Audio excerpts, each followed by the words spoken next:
Olá, seja muito bem-vindo. Estamos dando início à nossa disciplina de Fundamentos Filosóficos. Eu sou o professor José Matias Filho, sou graduado em Filosofia e tenho mestrado na área do ensino. E para mim é um momento aqui interessante de desenvolver essa abordagem com você, né, que faz parte aí da área de atuação da gente, que é a filosofia. E nós vamos desenvolver aí em torno de 4 aulas, abordagens para entender a forma como a gente pensa, a forma como a gente se comporta e quais são então as influências da filosofia e das questões que perpassam aí a história da humanidade. E os fundamentos filosóficos é pensar o quê? A base para toda essa organização que a gente tem, né, da sociedade, porque nós somos influenciados por uma cultura greco-romana. E a gente vai olhar para a história, então, e buscar esse pensamento da filosofia que molda, então, a nossa tradição, né, de conhecimento, tradição ética e tradição moral também. Conforme você pode ver no quadro, o tema da nossa aula de hoje, ele vai abordar, então, a longa transição da Idade Média para a Idade Moderna. E nós vamos, então, assim como na história, olhar os períodos e buscar as ideias filosóficas que ali vão ser desenvolvidas e influenciar, então, o nosso modo de pensar, o nosso modo de ser. Como na história, nós temos, na filosofia, os 4 períodos, né? Só que, diferentemente da história, a filosofia ela não tem data precisa da transformação, ou seja, da mudança dos períodos históricos. Então, da Idade Antiga para a Idade Média, nós temos aí uma data precisa no contexto da história. No entanto, na filosofia, nós não temos algo que precisa essa mudança, né? Na filosofia nós falamos sobre os paradigmas. E o que é um paradigma? É a forma de se ver o mundo. Quando muda então um paradigma, muda-se o período aí dentro do pensamento filosófico também, né? Então a gente vai ter a filosofia antiga, a gente vai ter a filosofia medieval, a filosofia moderna e a filosofia contemporânea. Então, é semelhante, né, aos períodos quando a gente faz a relação com a história. No entanto, tem essa questão aí que na filosofia a gente não tem data precisa, como é a questão da história, tá certo? Então, o nosso foco aqui é olhar, né, para esse desenvolvimento da história do pensamento e aí tirar as ideias que são da filosofia e que moldam toda a tradição ocidental. Né? E para que isso? É para olhar, né, como as visões de mundo foram mudando e também moldar a nossa visão de mundo. Então, sempre esse desenvolvimento de concepções, ou seja, de cosmosvisões, vai ser a base aí para a gente também olhar para a nossa realidade e interpretá-la. E aí a gente tem a importância da filosofia para auxiliar nessa mudança que nós desenvolvemos. E você aí como futuro professor, né, fazendo um curso aí de licenciatura, o conhecimento da filosofia é importante para que você desenvolva também essa abordagem de ter a mudança, né, na sua concepção de mundo. Quando a gente fala em fundamentos, a gente está falando numa estrutura, né? Uma casa, quando ela vai ser erguida, quando ela vai ser erigida, ela precisa ter um fundamento, né? E o pensamento acontece da mesma forma. Ele existe aí um fundamento para essas diversas formas de se pensar a realidade. E por que a filosofia? Porque a filosofia é um modo de olhar para a realidade e um modo de compreender essa realidade. E aí a gente tem, né, os 2 termos, fundamentos e filosóficos, que dá aí a temática, né, e a abordagem da nossa disciplina. No quadro, contextualizando aí a nossa abordagem, a gente vai ver que essa mudança da Idade Média para a Idade Moderna, nós vamos ter uma nova mentalidade, né? E aqui a gente vai ter, então, o nascimento do mundo moderno. E nesse nascimento, o que a gente vai ver? A gente vai ver um novo ordenamento. ordenamento, que é, né, a forma como essa sociedade moderna vai ser erigida, né? E aí, na filosofia, essa mudança, esse novo ordenamento, nós chamamos de paradigma da racionalidade. Aí eu volto na questão que eu, né, já mencionei, de que na filosofia nós não tratamos de datas precisas para denominar a mudança aí de períodos históricos, né?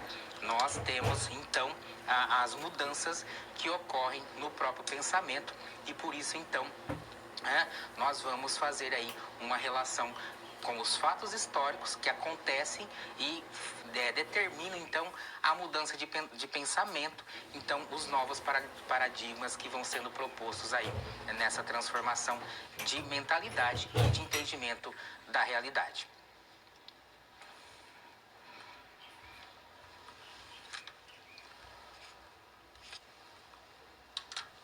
A fé como paradigma. Nós estamos falando de um momento específico que é a Idade Média, esse longo período aí da história da humanidade e que é desenvolvido ao longo aí de mais ou menos 1000 anos. Então é um longo período. E qual é o paradigma que a gente tem para a compreensão desse longo período aí da história da humanidade? O paradigma aqui é o postulado da fé. Né? Então a cosmovisão, a concepção e entendimento da realidade se dá numa relação com a religião, com o desenvolvimento aí da fé.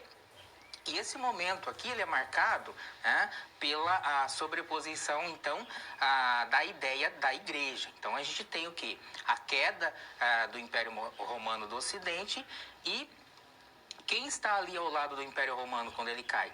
A Igreja Católica. Então a igreja é essa instituição forte que vai continuar organizando a sociedade, porque todas as instituições não estão mais presentes e a Igreja Católica é a única que vai conseguir organizar essa sociedade. E nesse contexto a gente vai ter o quê? Essa sobreposição da ideia e da verdade da fé, na verdade da igreja. E aí esse paradigma, então, é o que vai permear essa cosmovisão durante esse período aí da Idade Média. E a Idade Média, por ser um longo período, nós vamos ter o quê? A Alta Idade Média e a Baixa Idade Média. Vão ser esses dois períodos dentro aí, esses dois momentos, melhor dizendo, dentro do período da Idade Média. Então, o início nós chamamos de Alta Idade Média. E depois, quando está quase desenvolvendo aí a mudança de visão e de paradigma, nós vamos ter a Baixa Idade Média. E uma característica que a gente tem nesse contexto é que, para a mudança da Idade Média para a Idade Moderna, a gente vai ter ali o Renascimento, que é um momento de transição desse pensamento da Idade Média para a Idade Moderna. Se a gente for analisar nos outros períodos históricos, isso não acontece, Então, o Renascimento é aqui uma característica específica que vai ser aí o delineador para essa mudança de pensamento. Mas aí a gente vai olhar para esses fatos, para esse período e vai entender aí um pouco como que isso vai sendo desenvolvido. No quadro, você tem aí alguns conceitos para pensar o paradigma da fé, que é a cosmovisão abordada na Idade Média. Então, como eu já falei, o pensamento da igreja, ele é o fundamento para essa sociedade agora que está sendo administrada, digamos assim, pela igreja. Quando o Império Romano cai, e a gente tem o quê? A invasão dos povos bárbaros, e aí a igreja vai ser essa instituição forte que vai manter essa sociedade. E aí a gente vai ter então as influências desse pensamento cristão por meio de uma trajetória filosófica, como nós chamamos. E dois autores que vão ser expressivos nesse período vai ser o Agostinho de Hipona, que vai estar presente no período aí da Alta Idade Média. E depois nós vamos ter o Tomás de Aquino, que vai ser o expoente da Baixa Idade Média, tá certo? Então, nesse contexto, vão ser desenvolvidos, né, doutrinas em meio a esse pensamento que é o período medieval, que vai ter uma relação muito forte com a filosofia. Então, o Santo Agostinho, como é considerado pelos católicos, né, ele vai desenvolver fortemente o pensamento do Platão e depois o Tomás de Aquino vai desenvolver fortemente o pensamento do Aristóteles. Né? Nós vamos ter a Igreja Católica aqui no ano de 325, que ela vai o quê? Organizar a sua própria doutrina, ao mesmo tempo tentando organizar essa sociedade. Então a gente vai ter essa igreja cristã que organiza aí as suas questões burocráticas, né, espirituais, e vai criar a sua doutrina oficial e vai disseminar isso aí por toda a Europa, ao mesmo tempo que ela vai ter influência, né, nas questões políticas e todo o ordenamento social.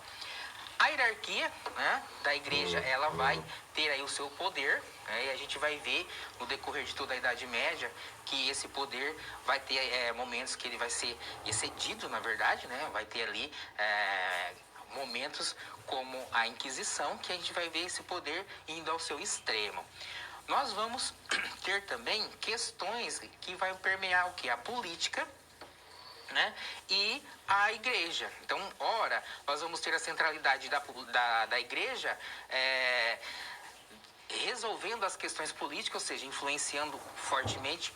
Outro momento, a gente vai ter a política influenciando dentro da igreja. Então a gente tem momentos em que nós vamos ter o quê? O césaropapismo e depois nós vamos ter o inverso, né? Que é a influência também dessa nobreza que está junto ali da igreja e que desenvolve ali as relações que se estabelecem nessa sociedade, né?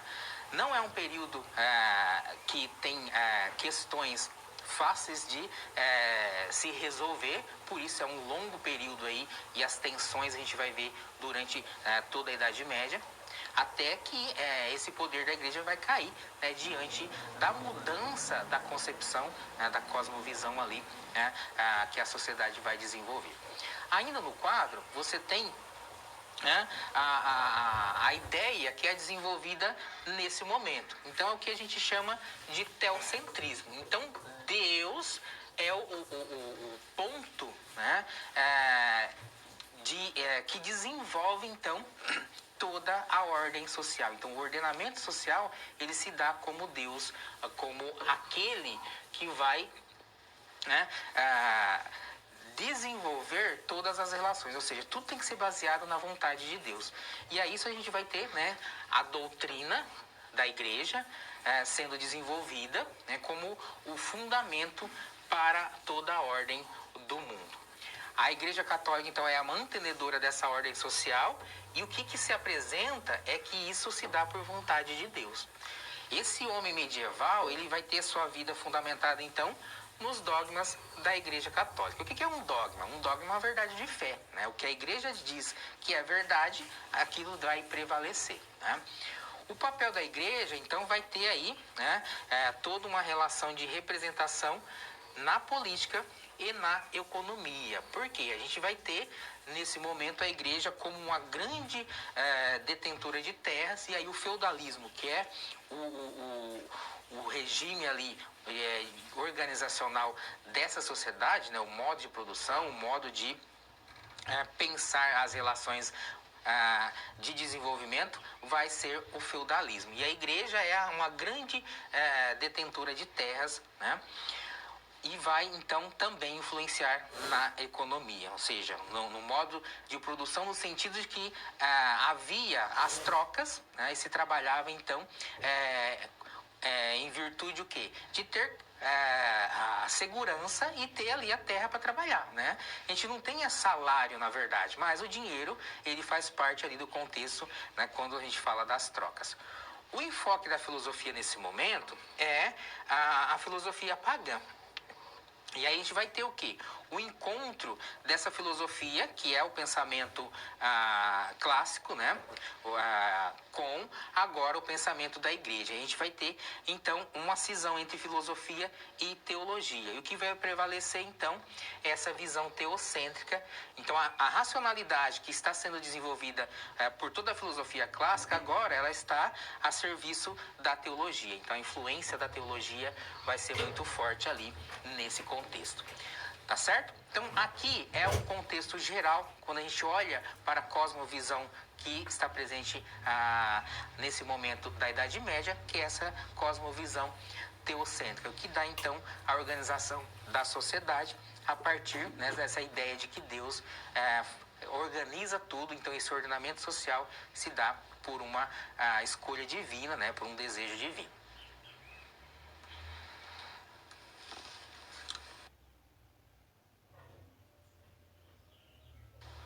Um novo modo de produção. Beleza, nós estamos vendo, então, esse recorte histórico, que é, então, a passagem da Idade Média para a Idade Moderna. E, nesse momento, a gente vai ver esse contexto do modo de produção que faz parte ali da vida dessa sociedade medieval. E essa mudança no modo de produção, ela vai caracterizar também aí o nascimento depois do período moderno.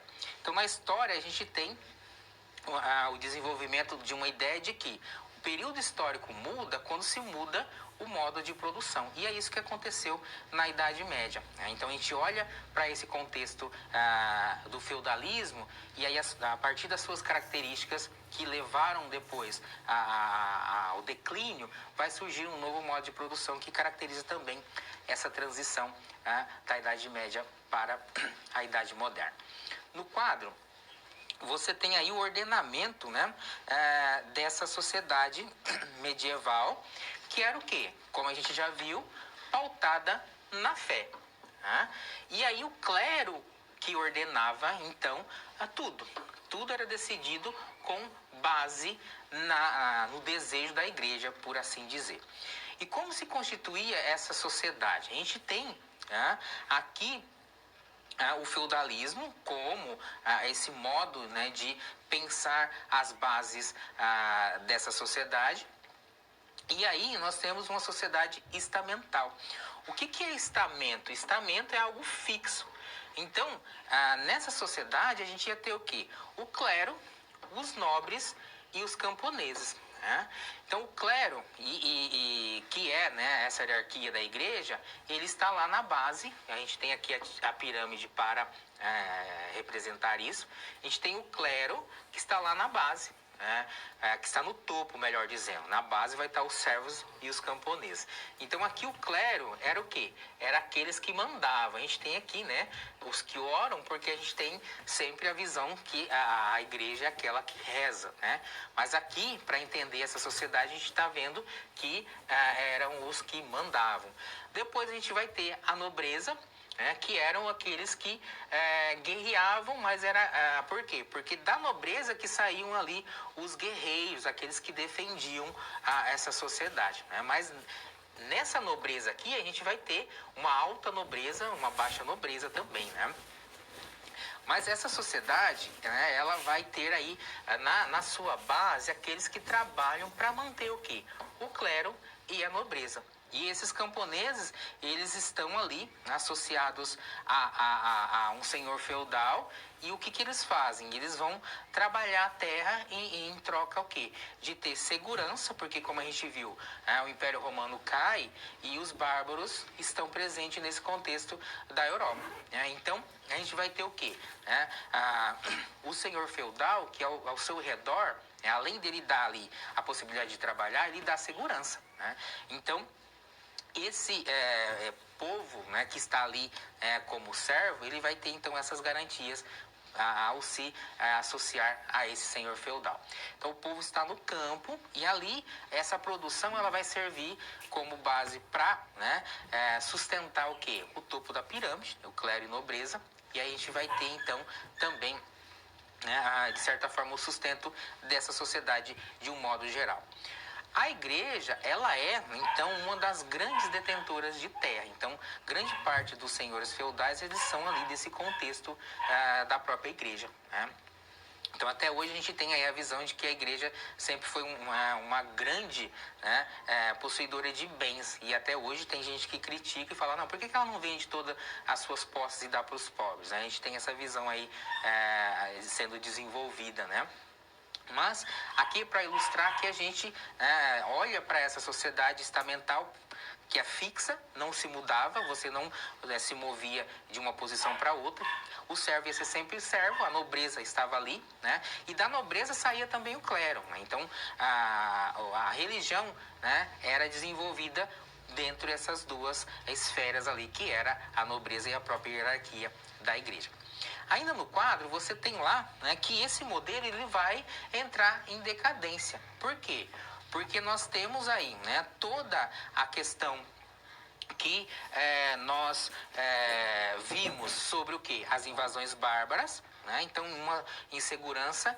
Esse povo, né, também tinha que lutar, né? Então, a gente vai ter, associado a isso, o enfraquecimento do solo, porque na Europa, você sabe que é muito frio, né? Então, se cultiva em determinados períodos do ano, mas não é todo ano que dá para cultivar, né? Então, aí você já tem uma primeira questão que leva à crise. Depois, o crescimento da população. Nós vamos ter também, né, por esses períodos aí de frio, enfim, né, de certa forma, a escassez, fome. Nós vamos ter também a peste negra, que vai acontecer, né, em determinado momento em toda a Europa. E depois a gente vai ter a queda de Constantinopla. Então são esses fatores que vão levar o quê? A queda desse modo de produção que é o feudalismo. Então, com a queda desse modo de produção, nós temos também a questão que vai conduzir o quê? A uma mudança de mentalidade. O povo voltando para a cidade, né? A gente vai ter o que vai depois dar as condições para o renascimento, que é o povo voltando para a cidade, né? O reavivamento da questão urbana e também da questão das relações que vão conduzir depois para o surgimento da burguesia. Então, nós temos um primeiro fator, né, de mudança de modo de produção que vai conduzir depois para também essa mudança de período que é o início da modernidade.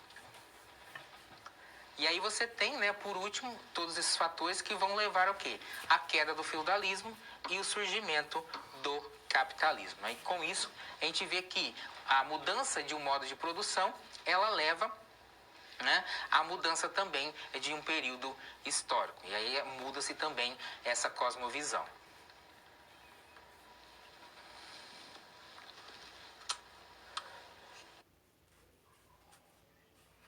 O renascimento cultural no novo contexto.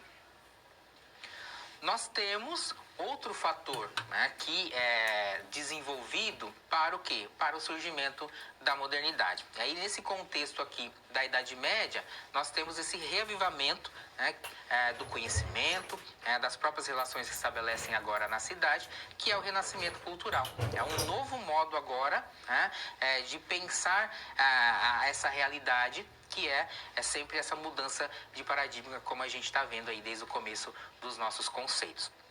No quadro, você tem aí, né, o início do Renascimento, aí no século XIV, né, ao XVI, que é o quê? As próprias transformações que vão ocorrendo na cultura, na sociedade, na economia, na política e, sobretudo, aí nas características que são desenvolvidas pela religião.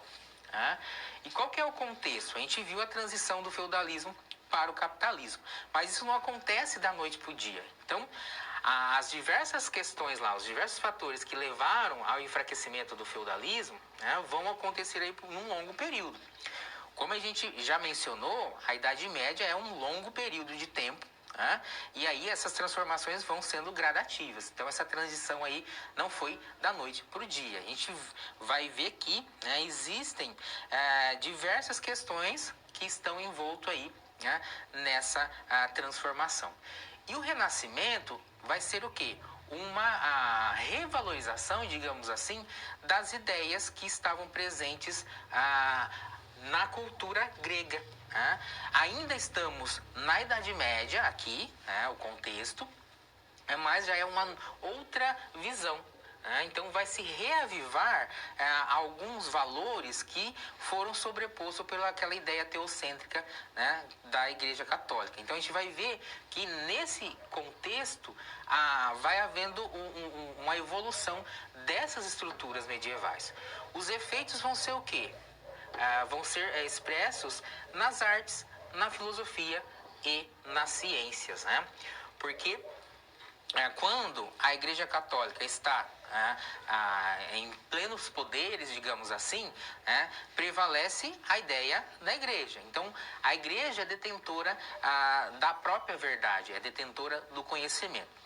Voltando historicamente, quando cai o Império Romano, a Igreja ela assume e ela é absoluta. O próprio conhecimento pertence às estruturas da Igreja. Por quê? Fecham-se as escolas, fecham o contexto do ensino, porque os bárbaros vão estar presentes e a língua bárbara é uma língua que não se dialoga. Então, a escola que era voltada ao público, ela é fechada. Então, a escola ela vai ser desenvolvida somente nas estruturas da igreja. E aí a igreja, ela é detentora da verdade.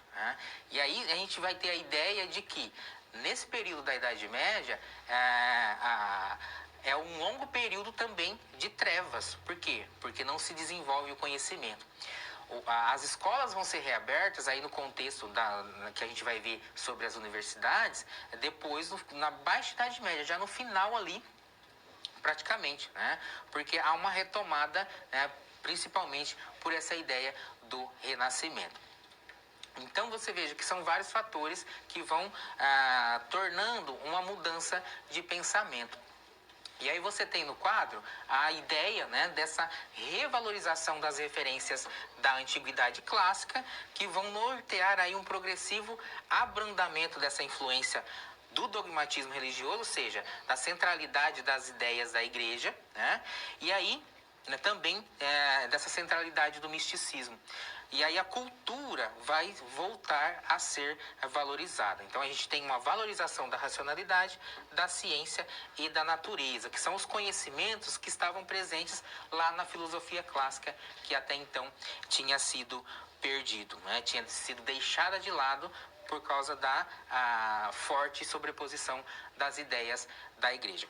O Renascimento, então, ele marca aí essa transição da Idade Média para a Idade Moderna. Seria o início dessa mudança do pensamento teocêntrico agora para o pensamento antropocêntrico. A gente vai ver esse desenvolvimento na sequência.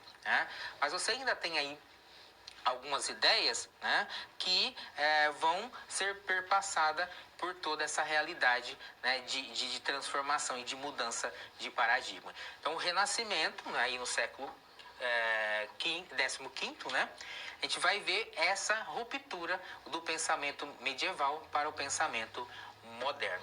Qual é a centralidade do pensamento moderno? É a racionalidade. Então, o paradigma agora da modernidade é a racionalidade e não mais a visão teocêntrica. Por isso que a gente fala que sai o teocentrismo e entra o antropocentrismo. O antropocentrismo aqui é o sentido de que o homem, por toda aquela revalorização da cultura grega, faz também o homem olhar para si como aquele que é capaz de fazer essa transformação. O homem volta a acreditar em si como um sujeito capaz de criar e não dependendo daquela vontade divina, daquela ordenação teocêntrica da qual a igreja coloca como centralidade. Então, o homem, enquanto indivíduo, enquanto sujeito, ele vai ser capaz de criar. Essa centralidade volta a fazer parte dessa cosmovisão, então. E isso marca também essa passagem, essa mudança de racionalidade no sentido de que o homem agora ele centra-se nessa sua própria capacidade de racionalizar sobre a praxis. Praxis é uma ação prática, a forma de você atuar aí no concreto.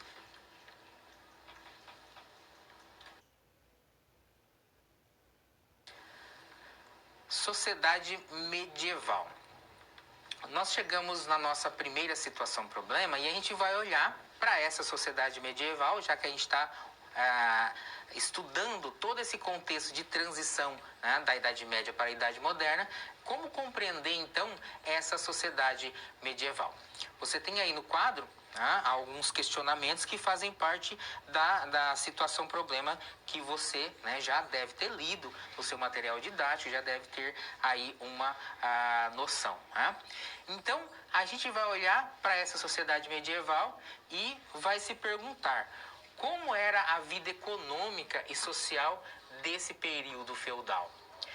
Como e por que esse modo de vida feudal ele foi suplantado, né, depois aí de um longo período de transição pelo modo de vida capitalista? Então esses dois questionamentos eles nos dirigem para uma reflexão, né? Então primeiro a gente vai olhar para essa sociedade e ver que aqui, né, há o quê? Há uma ideia absoluta. Então a ideia absoluta é o quê? Né?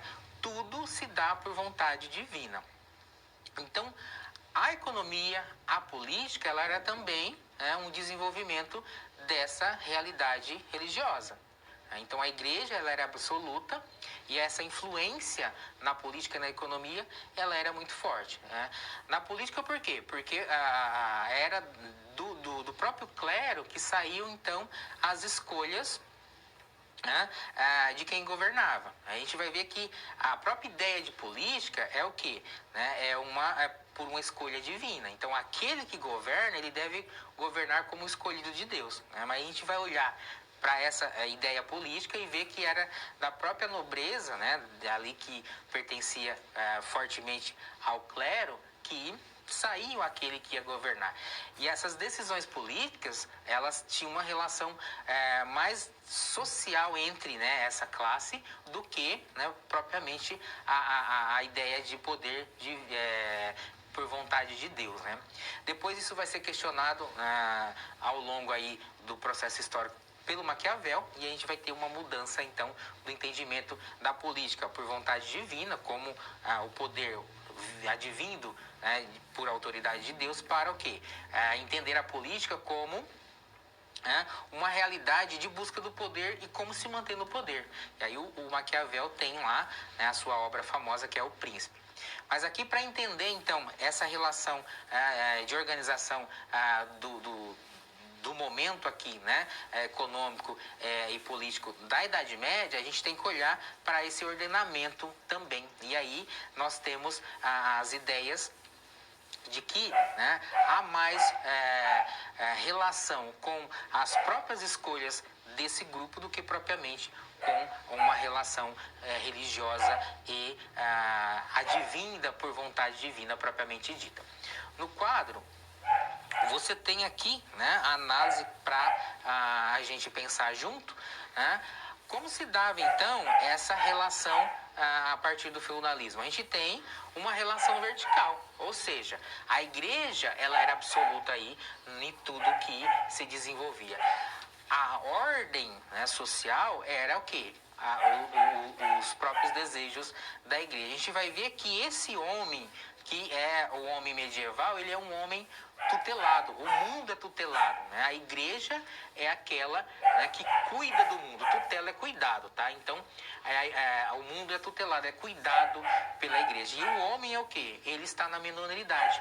Minoridade aqui, né, não tem nada a ver com a questão de idade, mas a própria questão de estar fora do desenvolvimento de um poder, no sentido de que a racionalidade pode levar, né, esse homem aqui tutelado a sair, né, dessa situação, digamos, de tutela.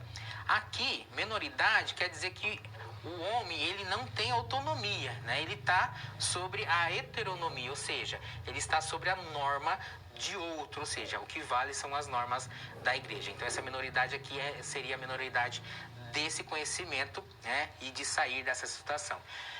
Heteronomia é diferente, né? E nomos é regra. Então estar sobre as regras de outro e não vivendo a partir das suas próprias regras. E aí a gente vai ter o iluminismo, né, que ele vem, né, propriamente nesse contexto para o quê? Para mudar essa realidade. Então, as próprias questões ali que são desenvolvidas por esse ordenamento a partir da igreja não vai se sustentar, né, porque as próprias relações que vão sendo desenvolvidas, né, historicamente vão conduzir ao homem, né, a essa sociedade, buscar sair dessa realidade ali de tutela, né? Novamente no quadro, o último termo, né? Então o iluminismo, ele vai representar o quê? A emancipação desse mundo medieval e surgindo então esse mundo moderno. Então esses dois questionamentos da nossa situação problema, né, é para entender que as condições que se vive vai conduzir para o quê? Para um questionamento e para uma mudança de cosmovisão. Mas isso é um processo, como a gente viu, não se dá da noite para o dia, é um processo aí, paulatinamente que as coisas vão mudando. E aí o homem vai mudando também, né, a sua forma de compreender e de olhar para a realidade.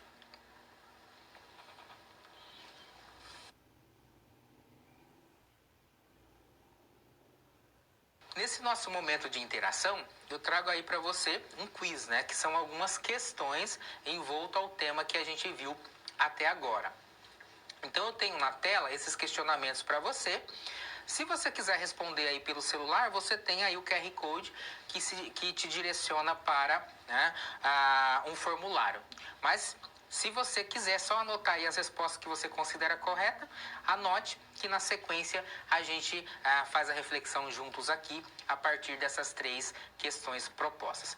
Então, um minutinho aí para você, acesse pelo QR Code ou anote, né, as respostas que você acha que sejam as corretas e a gente volta para refletir juntos.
Então você tem aí 3 questionamentos simples, né, que embasam o tema que a gente viu até aqui, né, tem por base o tema que a gente viu até aqui, e você teve a possibilidade aí de testar os seus conhecimentos, por assim dizer.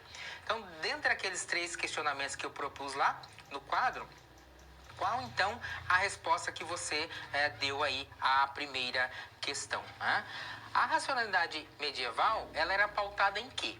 E aí a gente tem as respostas que é razão, fé, natureza e linguagem. Então a gente tem o que? Essa racionalidade medieval, como a gente viu, se você respondeu fé, né, que é a cosmovisão da igreja, você então acertou aí o nosso questionamento. Na Idade Média, a condução social, ela coube a quem? O nosso segundo questionamento. Nós temos como resposta a ciência, a igreja, o Estado e a sociologia. Né? Qual resposta você escolheu aí para ser a correta? Então, se você escolheu a resposta à igreja, né, é a resposta correta aí para essa proposição. Por último, a gente tem aí o feudalismo, que é um modo de produção, um modo econômico desse momento da Idade Média. E o nosso questionamento, né, está propondo qual outro modo, né, econômico e de produção vai suplantar o feudalismo. E a gente tem como resposta o socialismo, o anarquismo, o capitalismo ou o comunismo. Então, dentre essas respostas, se você respondeu aí o capitalismo, né, nós vamos ver que a Idade Moderna ela inicia também com um novo modo de produção, que aí é o capitalismo. Então aqui, né, de um modo simples, três questões que testam também aí o nosso conhecimento a respeito do tema que a gente está abordando.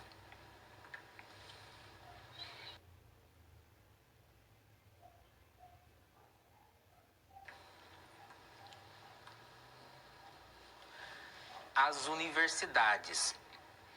Nós chegamos neste conceito que vai tratar do quê? Né? Da ideia da abertura do conhecimento agora nesse período que é caracterizado na maioria das vezes como a Era das Trevas, né? E aí a gente vai entender um pouco esse contexto, porque falar das universidades é retomar a ideia inicial lá da Idade Média, que, né, em 476 com, né, a queda do Império Romano do Ocidente, a gente tem o fechamento das escolas, porque toda a tradição clássica da filosofia, né, o que a gente chama de escolas de Platão, escolas de Aristóteles, ela é fechada. E aí a igreja desenvolve, né, o conhecimento dentro ali das suas próprias catedrais, né? É o momento, né, das escolas catedráticas, o momento, né, das escolas episcopais, né? E aí esse conhecimento está sendo desenvolvido só no âmbito da igreja, não tem mais escola, porque a gente viu que os bárbaros invadem, né, cai o Império Romano e aí, né, o conhecimento também vai ficar só nas mãos da igreja. E agora, quando a gente fala das universidades, a gente vai ter a abertura dessas escolas, né, mais ou menos 300 anos depois, né, desse momento, né, que é as escolas dentro do contexto da igreja, e aí é o nascimento da ideia de universidade que a gente vai ter desenvolvida, porque as próprias relações que vão sendo estabelecidas ali, né, no contexto da igreja, vão conduzindo para a mudança de pensamento. E aí a centralidade do conhecimento vai querer sair, né, dessa esfera maior que é a igreja. Então é como se a gente imaginasse uma esfera e tudo está dentro ali, né, que é a igreja. Então política, a ciência, as artes, a filosofia, né, tá tudo dentro dessa esfera maior que é a igreja. E essas esferas, né, que seria a política, a arte, a ciência, a filosofia, ela vai querer sair, né? E aí a gente vai ter, né, o desenvolvimento do que vai ser entendido como as universidades. Então você tem aí no quadro, né, isso vai ser promovido o quê? Pelo Renascimento e pela cultura greco-romana, né?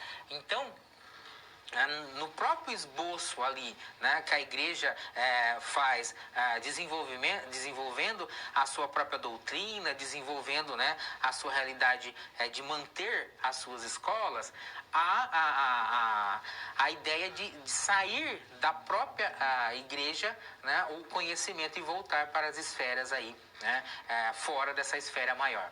Então, tudo isso vai ser proporcionado pelo Renascimento, que vai reavivar essa cultura, como a gente já mencionou, né? E aí a gente vai ter o quê? As artes, os diversos tipos de conhecimento, né? As crenças, os valores, os costumes, que vão ser, né, reavivados. E aí a gente vai ter por toda a Itália esse movimento que foi conhecido como o Renascimento, que traz esse acervo da cultura grega que se juntou com a cultura romana, e aí a gente vai ter o nascimento das universidades, sobretudo aqui Bolonha e Paris, né, concentra aí as universidades mais antigas da história, né, que a gente conhece. As principais mudanças para levar ao surgimento das universidades, elas podem ser classificadas aqui, né, como as principais mudanças de mentalidade. Então, nós temos o quê? um momento da Idade Média sempre centrado aí na divindade, nesse ideal teocêntrico, e agora, né, por esse reavivamento aí da cultura grega, a gente vai ter um voltar para a natureza, um voltar para o homem, né? O homem que é esse sujeito que é capaz o quê? De criar. Então, né, de toda a ideia de coletivismo que fazia parte lá, né, da cultura clássica, nessa mudança de divisão que vai conduzir depois para a modernidade, a gente vai ter uma centralidade do individualismo. Individualismo no sentido de que o homem, enquanto sujeito, ele é capaz de usar aí a sua racionalidade para criar. Né? Então, da ideia de ascetismo que é desenvolvida durante toda a Idade Média, nós vamos ter agora uma mudança para o hedonismo. Hedon do grego é prazer, né? Então aqui, né, uma centralidade no homem como aquele que busca o prazer. Mas aqui não é entendido o prazer carnal, tá? É o prazer no sentido de busca do conhecimento, tá? Busca da sabedoria. E aí a gente vai ter a centralidade da fé que passa agora para uma centralidade da razão. Então essas mudanças aqui, né, razão no sentido aqui do método empírico, né, buscar novas formas de compreender a realidade. Então essas características que você está vendo aí, elas vão conduzir para o quê? Para um reavivamento dessa ideia científica que quer sair agora das esferas da igreja. A universidade, nesse momento, ela está no contexto da igreja e a gente vai ter as ordens religiosas, os dominicanos, né, agostinianos, todo ali um contexto de religiosos que já tem em si, né, essa ideia de ciência, de que a ciência ela vai buscar o quê? Aquela praxis, aquele modo de fazer prático da realidade concreta, deixando aquela esfera, né, de visão pautada no teocentrismo. Então vai de dentro da igreja, né, ter essa vontade de sair, por assim dizer. E é do próprio esboço, né, dessas ordens religiosas, que aí faz parte da própria estrutura da igreja, que a ciência vai buscar a sua autonomia. Então tudo isso proporcionado por essa ideia de reavivar essa cultura grega. E aí a gente vai ter essa universidade que vai buscar a autonomia da ciência. E até hoje a gente tem a universidade, grande parte aí das conhecidas como envolto a essa realidade da igreja. Né? A gente tem grandes universidades pelo mundo que tem esse desenvolvimento associado ainda com a igreja. Não é que a igreja de tudo ela é contra a ciência, contra o conhecimento, né? Mas de dentro da igreja a gente vai ver que vai sair aí grandes pensadores, né? Nesse momento de Idade Média ainda, a gente vai ver que há uma centralidade da igreja tentar podar, né? Porque a gente vai ter aí Inquisição, a gente vai ter grandes nomes da história que foram ali, né, repreendidos, né, por praticar a ciência, digamos assim, mas a gente, no contexto geral, a gente vai ver que essa saída da ciência, né, enquanto universidade, desse berço que é a igreja, é inevitável, ela vai sair, né? E a gente vai ter depois o empreendimento universidade que se expande aí pelo mundo inteiro. Mas aqui é um contexto para a gente analisar, né, que em grande parte da Idade Média o conhecimento se deu dentro da igreja. Então, quando a gente fala que a igreja, ela na Idade Média, ela foi, né, trevas, não é de tudo verdadeiro, porque ela também preservou grande parte do conhecimento.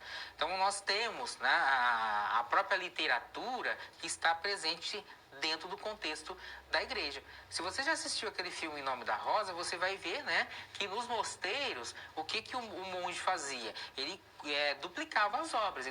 Nós tivemos o copismo, que é o momento em que as obras eram reproduzidas nos mosteiros. Então isso ressalta para a gente que a igreja ela também preservou grande parte do conhecimento. E não foi só essa ideia de trevas como a gente encontra na literatura. Tá certo? Então a universidade ela sai, né, desse contexto também, né, de que a igreja preservou aí grande parte do conhecimento e por isso que a gente tem a universidade. Né? Ela é gestada ali, né, nessa realidade religiosa.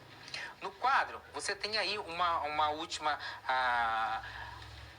apresentação sobre esse momento de mudança, né? Porque a gente é fortemente marcado por essa visão religiosa, né? Que vai orientar aí também o nosso modo de ser. E agora, esse modo de vida capitalista da modernidade, né, vai ser marcado por essas mudanças aqui, mas a visão religiosa ela se faz presente, né? Nós somos moldados também por uma visão religiosa. Mesmo que nós temos aí o hedonismo, essa busca do prazer, o individualismo, como o homem buscando, né, ser esse criador, nós vamos ter também uma relação ainda com a religião. Nós vamos buscar o que agora? O sucesso econômico, o status social, nessa realidade de modernidade, mas a religião vai continuar influenciando, porque os valores da sociedade ainda são moldados também pela concepção religiosa. Mas a mudança de paradigma, ela foi inevitável, né? A universidade, ela sai, então, dessa esfera maior que era a igreja, e aí a gente tem a autonomia da política, da ciência, das artes, da filosofia novamente, e aí a universidade está presente no mundo inteiro.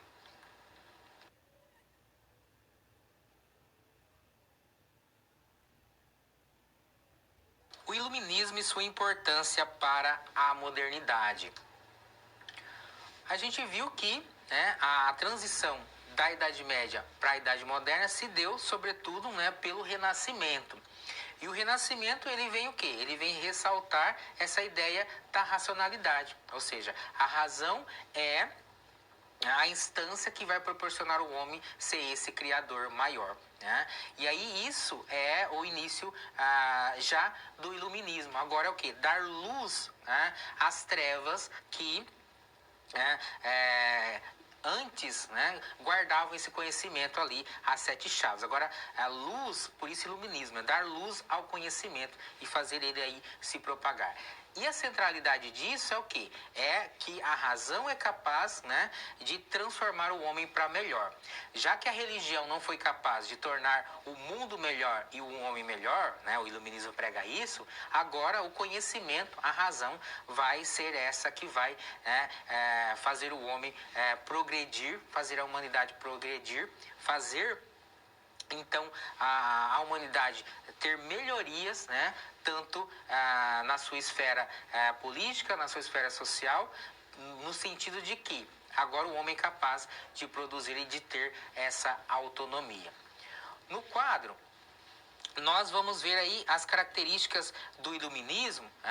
Nós estamos aqui falando do século XVIII, mas o que conduziu ao iluminismo a gente encontra no Renascimento. Então a gente tem desde lá do século XVI, XVII, o iluminismo sendo gestado, porque, como eu falei, não é de uma hora para outra que há essa transição.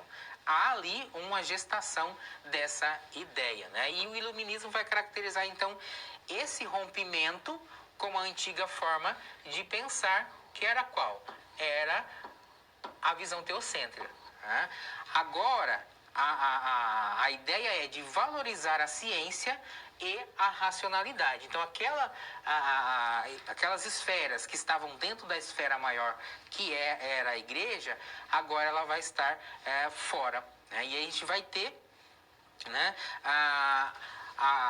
o combate àquele Estado absolutista, ou seja, a igreja que tinha o poder absoluto e as leis, as regras eram o que pertencia à esfera da religião.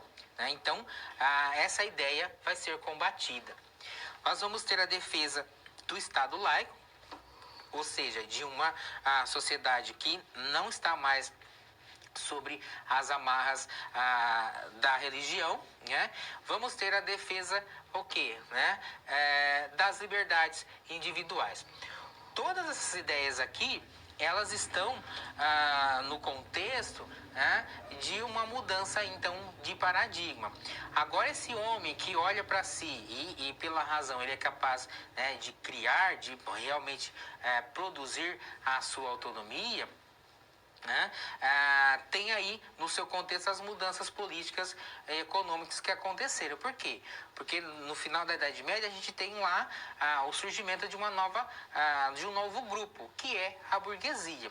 Quando a gente viu a organização da sociedade feudal, a gente viu, né, que havia o clero, a nobreza e os servos. Não tem burguesia ali, você percebeu? Por quê? Porque a burguesia ela vai surgir desse grupo, né, dos servos ali, né, pelo esforço do trabalho, e vai ser uma classe que vai, né, agora, né, olhar para essa sociedade, né, e buscar o quê? Mudança. Por quê? É uma classe que vai ter dinheiro, né, porque a burguesia vem de um contexto do próprio reavivamento das cidades, né?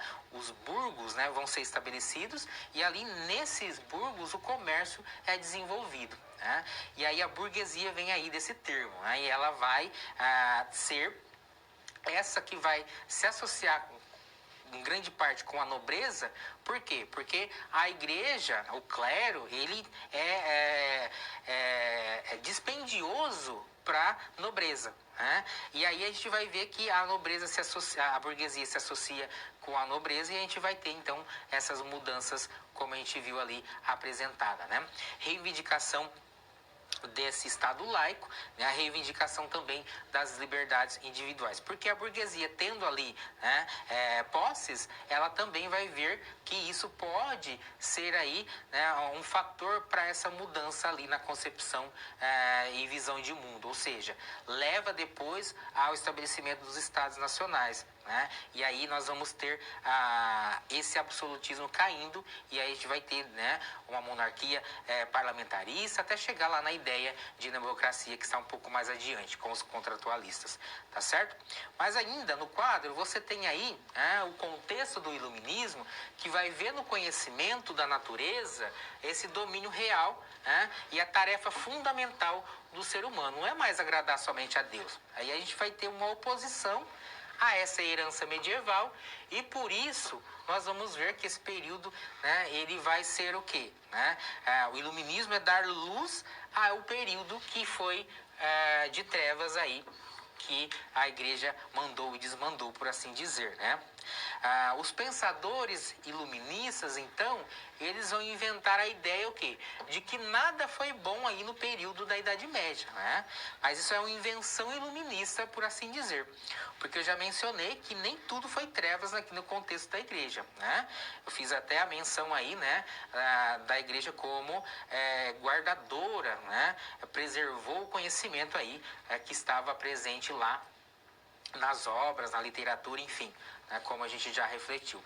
Então tem essas duas vertentes, que a igreja ela foi, né, aquela que só possibilitou trevas, mas também que ela possibilitou essa recolta e guarda do conhecimento.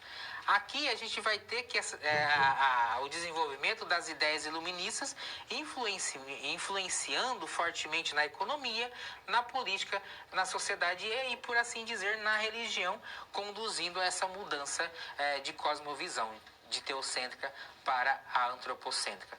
Aqui, a necessidade, e era isso que os iluministas buscavam, essa desconstrução radical do passado histórico, né, marcado aí, né, pela superstição e pela ignorância. E se você buscar, né, os relatos da história, você vai ver, né, que o que?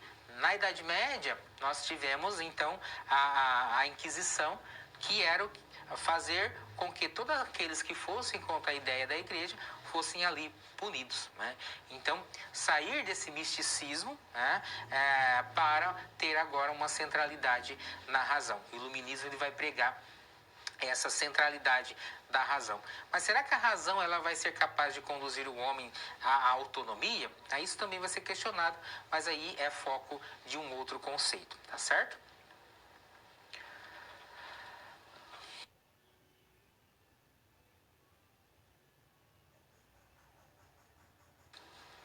As revoluções e a consolidação da modernidade. A modernidade vai se consolidar então quando houver é a mudança no paradigma ali de entendimento do mundo, né, de compreensão da realidade, que é o conceito de paradigma que a gente viu, né? Mas, associado a isso, a gente vai ter o quê? Revoluções que vão conduzir a essa mudança, né? E aí, né, o moderno é aquilo que vai, né, trazer tanto consequências positivas como algumas consequências negativas que a gente também, olhando para a história, a gente vai encontrar. Mas aqui o conceito de moderno, lá no quadro você tem, né, a ideia de que a palavra moderno ela tem o sentido de atual. Então é uma atualização desse pensamento sobre e também a compreensão da realidade. Esse termo ele vai ser utilizado para constatar, né, se opor àquele pensamento medieval. Então, o novo, né, o moderno, não é, né, isso que a gente tem aí como tecnologia ou como essas novas criações. Mas o moderno é uma mudança, né, para atualizar o pensamento. Então a gente vai ver aqui que as mudanças vão ocorrer de que forma, né? O homem muda de que forma? O mundo muda de que forma? Quando, né, há uma reinterpretação da sua própria realidade. As causas dessa mudança, ou seja, o que vai consolidar então a modernidade, vai ser o quê? O iluminismo, como a gente já viu, na transformação do pensamento. Agora, o sujeito, né, o homem entendido como sujeito, ele vai ver na sua racionalidade a possibilidade aí de criação, de ser ele autônomo. Nós vamos também ter as revoluções, né?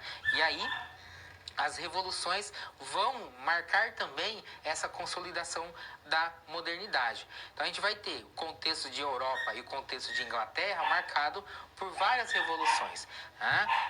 Na Europa a gente tem a Revolução Francesa, mas antes disso a gente teve, né, a Revolução Gloriosa que aconteceu lá na Inglaterra, né?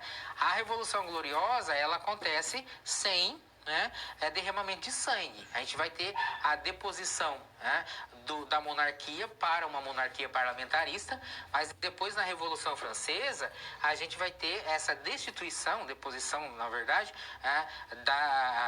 da monarquia, mas ali levando o rei para a guilhotina. Então vai ter derramamento de sangue. Nesse contexto aqui de revoluções, a gente vai ver que quem levou a essa mudança vai ser a burguesia, que vai se associar, né, a nobreza. Por quê? Porque o rei é muito dispendioso para a nobreza. Porque, né, é da nobreza que vai pagar ali os gastos. Só que a nobreza ela não participa da escolha das leis. Por quê? Porque o rei é absoluto, né? Então nós temos o absolutismo, que é aquela visão que vem da religião, né? Então a burguesia se associa à nobreza para depor, né, para tirar do poder essa monarquia. E essas revoluções vão ser aí também causas para consolidar a modernidade. Depois a gente vai ter a Revolução Industrial, que chega, né, depois dessa Revolução Francesa e vai alterar aí o modo de produção, né? E aí a gente vai ter a centralidade aí do capitalismo como o novo ordenamento da sociedade. E aí disso a gente vai ter também, né, as diversas questões que surgem nessa nova sociedade agora, né, que no final da Idade Média voltou para a cidade. Aí a gente tem o quê? Aumento da população, a gente tem aumento da pobreza, aumento da miséria, e aí nas questões da modernidade a gente vai ter a máquina, né, do capitalismo sendo gestada pela Revolução Industrial, e aí todo mundo quer trabalho, porque precisa sobreviver, mas a gente vai ter aí algumas consequências também advindas dessa mudança. Mas aqui, nessa transição, então, para o momento da modernidade, a gente tem o quê? Essa mudança de paradigma. Agora, né, essa racionalidade que vai ser aí implementada, ou seja, né, fazer a praxis acontecer, ou seja, fazer o homem, né, desenvolver as suas ações em todas as suas potencialidades, também vai trazer consequências, né? Então, ao mesmo tempo que a Revolução Industrial ela traz, né, no seu esboço aí, né, transformação, porque muda totalmente a sociedade, ela traz consequências. Por quê? Porque há uma expropriação ali, né, desenvolvida pelo trabalho. Né? E nessa Revolução Industrial também, né, que é fruto dessa racionalidade, ela também está imbuída aí, né, de transformações que depois vão ser consequências lá, né, de Primeira e Segunda Guerra Mundial. Por quê? Porque toda a transformação da racionalidade vai criar artifícios que vão ser utilizados nesses momentos aí, né, que vai ser a Primeira e Segunda Guerra Mundial. Então, a racionalidade, ela pôde transformar o homem agora para melhor? Pôde tornar a vida do homem para melhor? A gente pode dizer que sim e também que não, né? Aí tem a interpretação a ser feita e também as constatações que a gente faz olhando aí para a história, né? No quadro, você tem aqui as ideias também dessa consolidação da modernidade, que nos apresentam o seguinte, que foi necessário transformar radicalmente a maneira de pensar, né? E isso foi o que o iluminismo cumpriu, né? Em grande parte. Foi preciso modificar a visão sobre o poder e o seu exercício, né? A prática política, por meio aí das revoluções, né? Também, né? Para chegar a essa consolidação. Por fim, entre aí os séculos 18 e 19, a gente vai ter uma humanidade, como eu mencionei, né, que vai dar um salto muito grande do ponto de vista aí da produção, do modo de produção, né, que vai ser aí a Revolução Industrial. Mas, por outro lado, a gente vai ver que essa racionalidade, né, que proporcionou ao homem, né, avanços, também vai ter as consequências, como eu já mencionei aí, dos artifícios que vão ser utilizados nas guerras, né? Então, se a Idade Média e a religião que tentava o quê? Fazer a humanidade ser melhor, fazer o homem ser melhor, não conseguiu, né? Será que a racionalidade ela conseguiu? Então são análises olhando para essa história que é o objetivo então da gente refletir aqui, né? E é a ideia que perpassa aí a nossa disciplina, né? Esse é o contexto para pensar o que? A mudança de visão da realidade, né? Para mudar os paradigmas aí na concepção de mundo.